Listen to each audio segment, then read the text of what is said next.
Okay, today we are with Jeremy Mayhew, and Jeremy is a graduate of 2015 ACHS, and he was in the choir.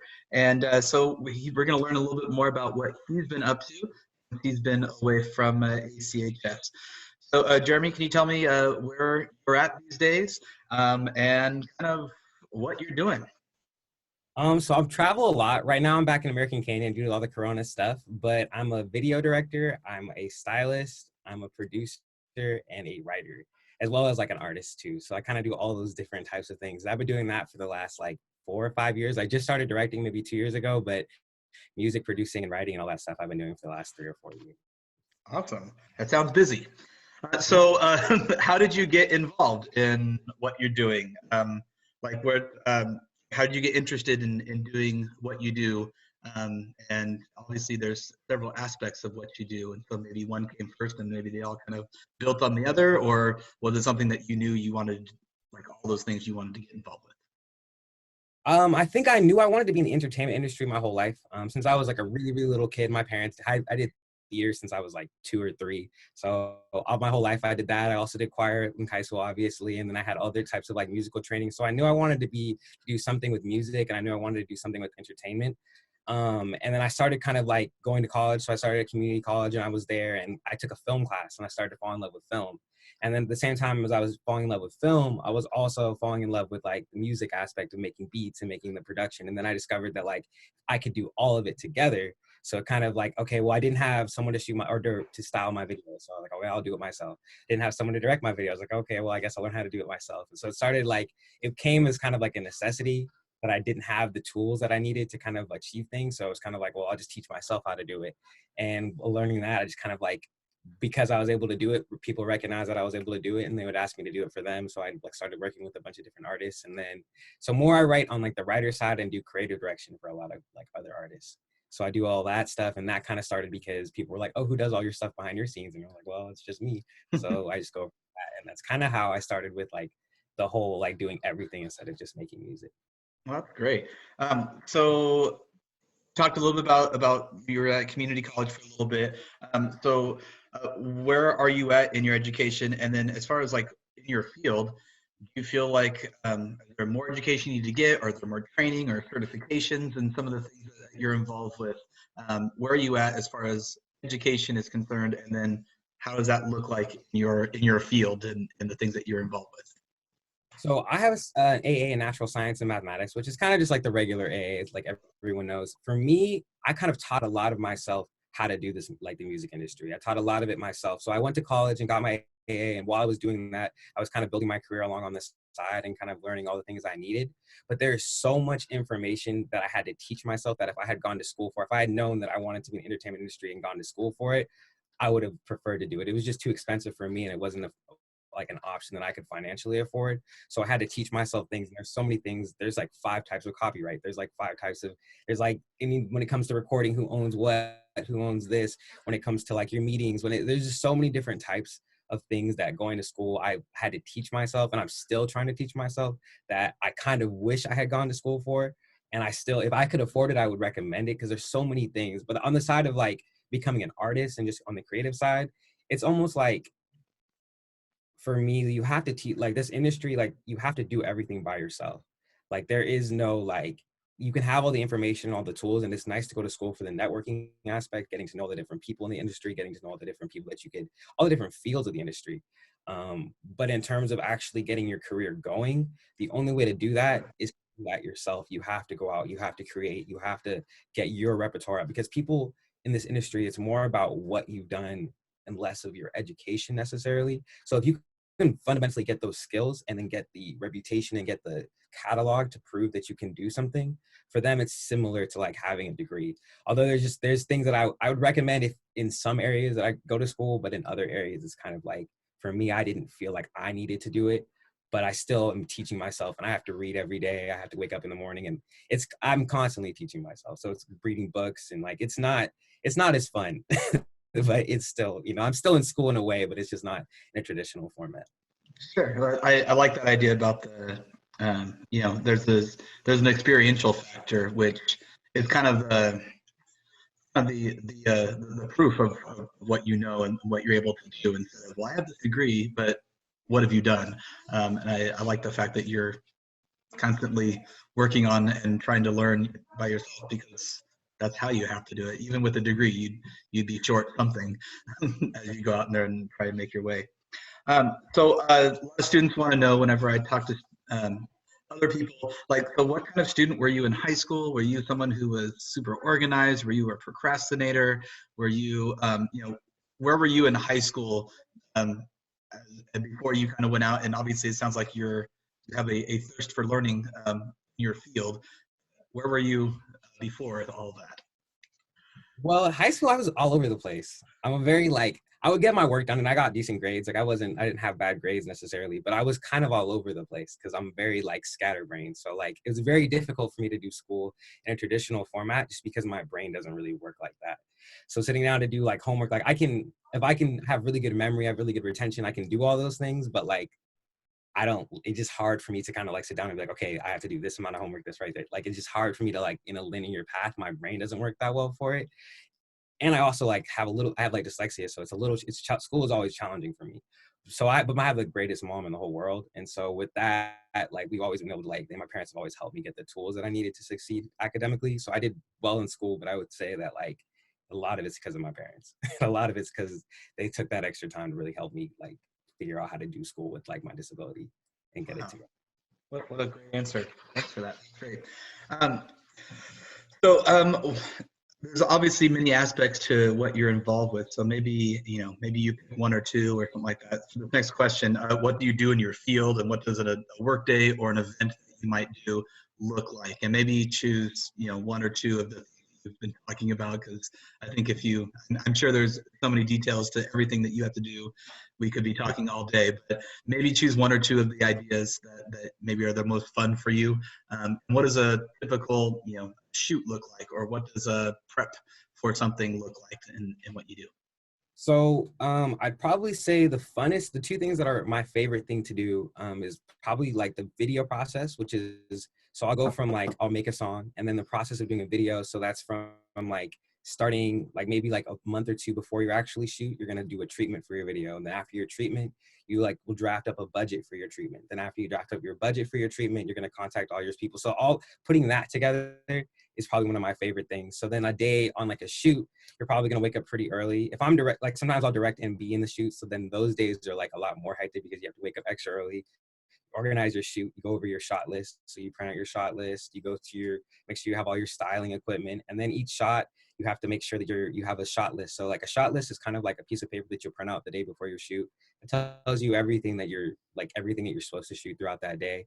And then as a director, your job is to kind of make sure you get all those shoots and through different weathers and different things and different. So that's kind of like an average shoot day. And then on the recording side and the music side, which I do more diligently and more often because I have my own studio, is I'll probably wake up every morning and then try to make a song like in any genre. So like I don't really try to like I'm more known to do hip hop, but I don't just do hip hop. I do like alternative. I do like all different types of stuff. So that is just about like I'll call someone who makes a bass line or I'll call someone who plays piano and they will all come over to the house and then they'll play something, they'll do that. We'll all put it together and then I'll write some choruses and then da da da. And it's kind of day to day is kind of a constant cycle of all three of those things. So it's like labbing and then doing video treatments, budgets, that, and then kind of doing it all together. So it's just like doing a bunch of stuff every day.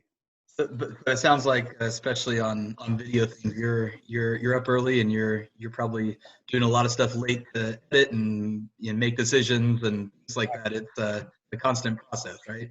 Constant process, and it's a long day. Like anyone who tells you a shoot day is a really long day. It's a lot of mental stress. It's a lot because you're dealing with a lot of people. As a director, you're trying to capture moments. So you're trying to capture energies and emotions. You're trying to create that out of another person. So you see what you want them to do, but it's kind of explaining your vision for them. It's a long day. It's like you're doing the same thing over and over again. You're listening to the same four parts of the song like over and over again. You're doing it's just constant repetition. It's constantly you're trying to like get the right idea. So a lot of shoots are like 13, 14-hour days. Like I know some people like if you're like Chris Brown's video shoots are 24 hours. Like they're up all day, the entire day, all night, cranes and everything, like nonstop. because there's just so many things. Because like you don't like artists, you have such a limited amount of time because artists are so busy, their schedules are so hectic. They're here, they're there, they're there. So you only have them for X amount of a window. So you have to get an entire list of things done with like this amount of time with the artists that you have. Because sometimes you only have the artist for like an hour or 2 hours. Like when we had done a shoot with Pilo, we only had him for like an hour, and we needed to do like a 3-minute video, which doesn't sound like that much, but like that's like a 4 or 5 hour day. So we just had to be really efficient with our time. And it's a lot of planning.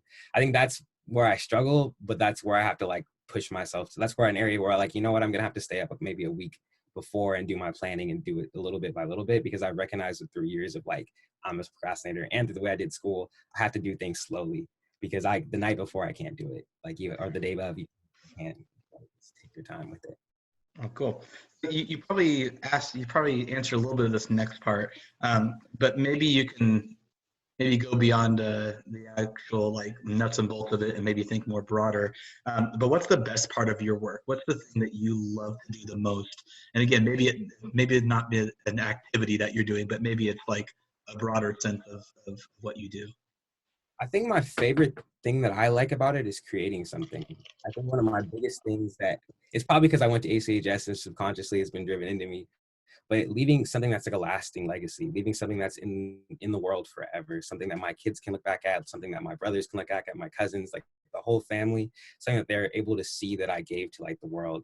It's like a creative. So that idea that I'm able to create something that someone can live their lives to, like someone in Germany just texted me this morning telling me how that like a song that I wrote had saved their lives, or someone in like Italy told me the other day that they're going through a really hard time, but a song I have named Margarita right now is really cool. And it's like you don't think about like when you make it, you're not, it's like just your little songs that you're making, but as you put it out and you start releasing it to the world, you start to realize that how it impacts people. And it's like you leave such a lasting legacy on people that is for so much. Like you, when you put something out in the world, you don't know how they're going to take it. Like you don't know how someone's going to listen to a song. Like I don't know what these words mean to you, and like it just glues people together.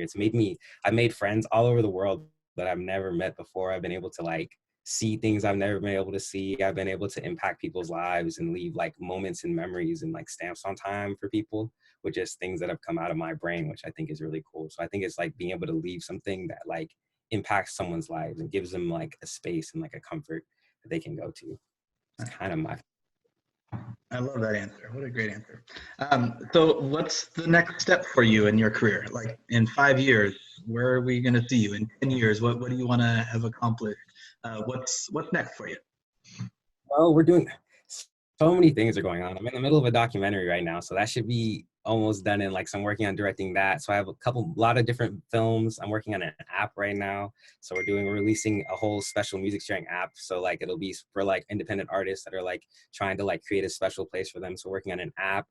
I'd like to do a world tour. We can do like, I'm trying to get across right now. We're like, we can technically do like half of America. Like we're almost all the way over to like Texas in the middle is kind of messed up. So we're trying to get all the way over there. And then that's probably the goal for the next 5 years, is just kind of trying to build upon what we're building on and create to like keep building like an infrastructure, also giving artists, showing them that you can own as much of your stuff as you possibly can.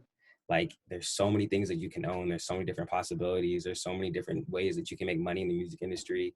There's so many different ways for you to kind of be a creative and be successful and support yourself and be able to do that. So kind of opening the door for different people to do that as well is something that I hope to be able to do in 5 years. That's great. Awesome. So what do you have, what kind of advice would you give to current high school students about following a career path, or just maybe life in general, advice about how to approach the next steps, as some of them are getting ready to walk out of high school in a month or two. What's next? What would you say to them if you had a chance to talk to them? I think the number one thing that I really would hope that they would be able to learn from me is that you can't give up, because you're going to fail. Failure is a natural evolution. Like you have to fail as many times as you have to fail to succeed. So I think that that's one of the things that you have to be like ready for. You have to be prepared to go at your dreams, go at any of your goals. If you want to do it, you're probably going to fail the first time you do it. You have to keep going. You have to not beat yourself. You can't let yourself beat yourself.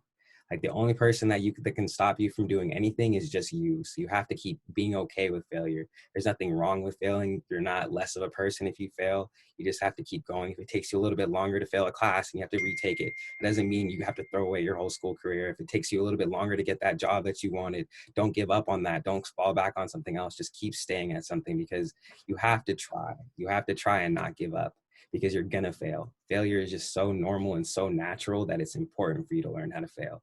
Once you learn how to fail, you can learn how to grow better. So I would just recommend that you guys remember never to like take failure as an end or a stop. That just means you have that one way you figured out how to do it. You just figured out one way that doesn't work. So look at it as you didn't fail, you just figured out a way that doesn't work, and then try another way. So if I could just leave you with one thing, that's the one thing I've learned, is that if you just never give up, you're super persistent, always do things with a clear mind and a clear heart. Try to do things for the betterment of yourself, but not and the betterment of others. Don't try to do things that are like only for yourself. Do things that make sense for other people as well. But at the same time, take care of yourself. And that's probably the main thing I'd leave you with. Great, thanks. And then finally, do you have a favorite memory from your time in ACHS choir? Oh my gosh, so many. I probably would say I had a great time at our Disney trip. I know you guys didn't get to go this year, but the Disney trip was really, really special. We had the rap battles were crazy. I used to always freestyle like at choir. I don't know if you've ever seen videos of that, Mr. Butler. There's so many videos of me freestyling in like the back of I like the remember choir. I remember free time in the ensemble room was a productive time for you, if I'm not mistaken.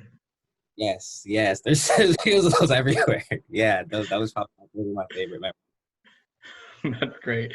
So Jeremy, thanks so much for taking time to talk to us. And again, I think there's a lot of students that are going to gain whether they're going to gain some great information, whether it's practical information about field that you're involved with, or even just some great life advice that you gave. Thanks again for your time, and we're proud of you, and we're proud that you're one of our alums. Is there any information that we need to know if we want to follow you or, uh, or know what your next projects are? So we're dropping a project on May 22nd. Dakota's helping with all our film stuff, which is one of your kids. So I love Dakota. You guys can all follow me. All my social media is Mayflower Jammy. I hope to like interact with you guys. You guys have any questions, you guys can hit me. If you guys have any things you guys need help with about like music or anything or any advice, you guys don't feel free or don't feel shy to hit me up. I'm definitely down to like help in any way I can for you guys. Thanks, dudes. Right. Appreciate you guys.